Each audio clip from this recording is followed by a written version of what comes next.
नमस्कार मित्रांनो, आज आपण पाहणार आहोत तारिणी मालिकेतील चेतना म्हणजेच अभिनेत्री नियती राजवाडेची खरी जीवन कहाणी।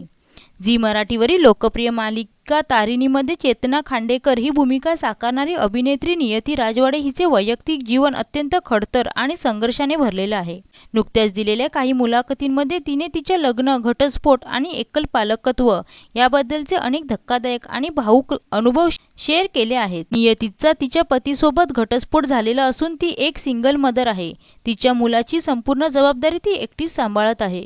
घटस्फोटानंतर तिने पुन्हा लग्नाचा किंवा नात्याचा विचार केला नाही। सध्याच्या काळात नातेसंबंधांवरून तिचा विश्वास उडाला असून तिचा मुलगाच तिची एकमेव प्राथमिकता आहे। पतीपासून वेगळे होताना नियतीला अत्यंत कठीण प्रसंगांना तोंड द्यावे लागले।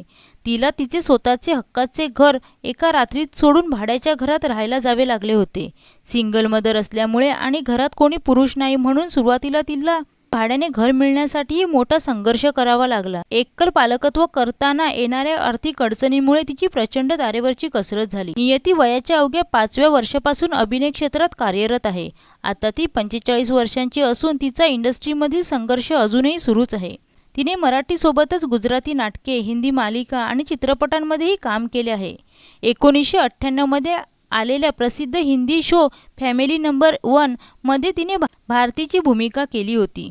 तिने नो प्रॉब्लेम, लबाड कुटली आणि लंडनचा जावई या चित्रपटांमध्ये काम केले। तसेच लेक माझी दुर्गा आणि खरंच तिचं काय चुकलं या मराठी मालिकांमध्येही ती दिसली होती।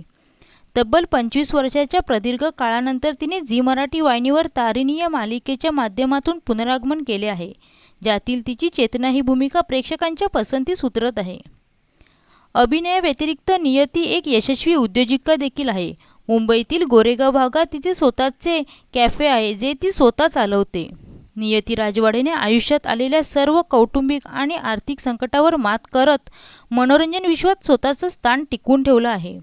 तर मित्रांनो, तुम्हाला तारिणी मालिकेतील चेतना काकू म्हणजेच अभिनेत्री नियती राजवाडे यांचा अभिनय कसा वाटतो हे कमेंटमध्ये नक्की सांगा। व्हिडिओ आवडल्यास चॅनलला सबस्क्राईब करा आणि बेल आयकॉन दाबा। धन्यवाद।